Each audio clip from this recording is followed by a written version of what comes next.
All right, 8 o'clock as we wake up on this Sunday morning. Thanks for being with us, everyone. I'm Matt Smith. And I'm Rebecca Schultz. Let's just say it's a bit chilly out as we wake up this morning. We'll leave it at that. Once again, another cold start to the day. We'll talk more about that coming up. Sounds good, Rebecca. We'll see you then. First, a former Chicago Bears defensive end is seen green and gold this morning. The Packers signed free agent Julius Peppers to a 3-year deal. This morning, Tricia Whitaker has details on this weekend's deal. Tricia. All right, Tricia, thank you. As we showed you yesterday morning, here's a picture of Peppers visiting Lambeau yesterday, tweeted by his agent. The announcement is coming as a surprise to some Packers fans. Oh, I think Building a strong defensive line has been a top priority for the Packers front office since the start of free agency. Friday, the Packers re-signed defensive tackle B.J. Raji to a 1-year deal. Farmers are waking up this morning looking at those temperatures and thinking, all right, this is pretty typical this winter. We caught up with a few this weekend at Green Bay's indoor winter farmers market at the KI Convention Center downtown. They're saying it's still a bit too early to tell what impact this year's snow and frost will have on the upcoming crop, although right now some farmers are saying they are several weeks behind. The New Leaf Winter Farmers Market continues in Green Bay through the end of the month. Meantime, maple syrup producers are preparing to cook sap that is finally starting to flow from the trees. Producers think they'll have fresh maple syrup ready by the end of next week. It's been a slow start for them as well. Experts say the frigid temperatures has the process running behind schedule compared to some previous years. But the lines now are beginning to thaw, and with warmer temperatures expected and coming this week, one local producer anticipates some quick results. It'll be a steady stream. The Wisconsin DNR reduces the number of permits for turkey hunting this spring after concerns over the turkey population. The DNR says wild turkeys don't have adequate food sources because of the harsh cold conditions. Because of this, over-the-counter permits won't be issued in 2 of the state's 7 zones, and the number of permits issued in 2 other zones are going to be reduced by 25%. Permit sales do start tomorrow morning at 10 o'clock. The DNR says permits are sold on a first-come, first-served basis. The Lambeau Field atrium transforms into a jungle gym for the youngest of Packers fans. Saturday, the team hosted a free community event in the atrium called Project Play 60. The campaign aims to get kids moving for at least an hour each day. Kids at the event could bounce on some bungee trampolines, crawl through green and gold obstacles, even tackle some inflatable Packers. In Project Play 60. Organizers estimate 4,000 to 5,000 kids joined in on the fun yesterday. The Apostle Islands ice caves along Lake Superior shoreline are officially closed off this morning. Park officials closed access as of midnight.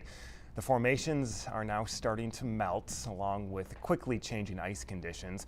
A record estimated 120,000 people made the journey to the caves this winter. You can check out a slideshow from our trip. Just head on over to WBAY.com and click on slideshows. With that, we head back over to Storm Center to Rebecca. It's kind of sad to see that all those formations are going to be melting away. That's right. And Americans are spending the weekend celebrating St. Patrick's Day. The official holiday is tomorrow, but this weekend you can sure find some Irish heritage.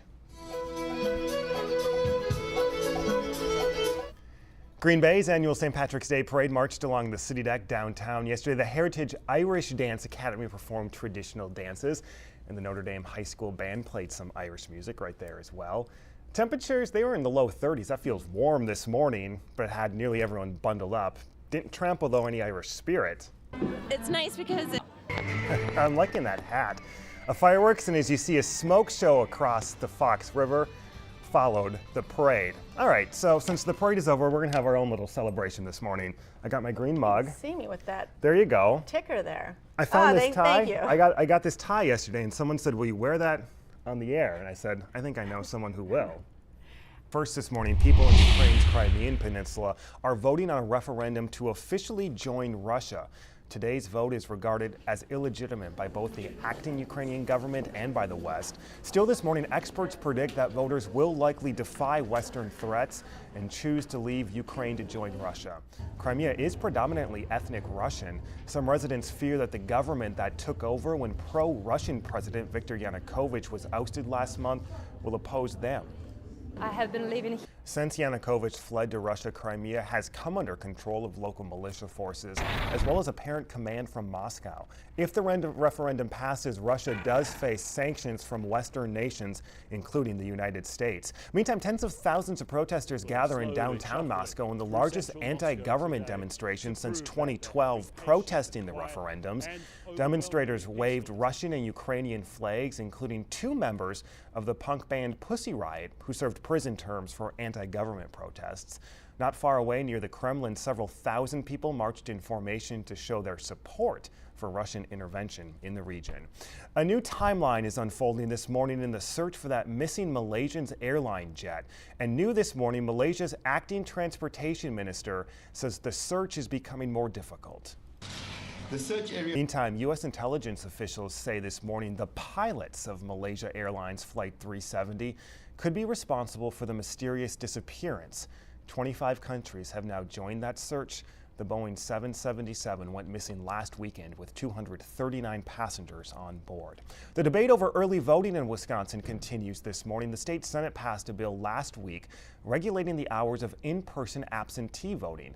Republicans argue for across-the-board standards statewide. Democrats say it will restrict voting. You're going to hear both of those arguments coming up this morning on Upfront with Mike Goucher.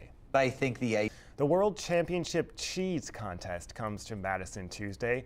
The record 2,600 cheese and butter entries include more than 350 made with goat, sheep, or mixed milk. That's an increase of nearly 18% from the last competition in 2012. Contest organizers and experts say the tougher competition among alternative milk cheese reflects greater participation from Europe. Today, St. Brendan's Inn in Green Bay turns into a barber shop of sorts. The annual St. Baldrick's head-shaving fundraiser raises money for childhood cancer research. More than 200 people are expected to shave their heads. They're hoping to raise more than $50,000 as well today. The event's being held this year in honor of Colton Steinhorst. He's the 4-year-old boy from Green Bay who died from cancer last year. He was featured in a number of stories as we followed his journey here on Action 2 News. Today's event begins at noon. Comedian David Brenner, a one-time Tonight Show favorite, famous for his brand of observational comedy, has died. The 76-year-old had been fighting cancer. He passed away at his home in New York City Saturday. Brenner became one of the most frequent visitors to The Tonight Show in the 70s and 80s, making more than 150 appearances as a guest and substitute host. Brenner briefly hosted his own syndicated talk show in 1987 and starred in several HBO specials. The famous Goodyear blimp receives a high-tech makeover. The tire company unveiled the first of its new and improved state-of-the-art blimps in Ohio Friday. They're more like modern airliners now, larger, faster, quieter, and easier to maneuver. Takeoff and landing is a lot. Goodyear blimps have been flying for more than 90 years. 300 blimps have been built and developed by Goodyear, over 150 for the Navy during World War II alone. Waking up temperatures in the single digits this Sunday morning. Rebecca is over in Storm Center 2. Spring, though, Rebecca, is officially on the way. This week's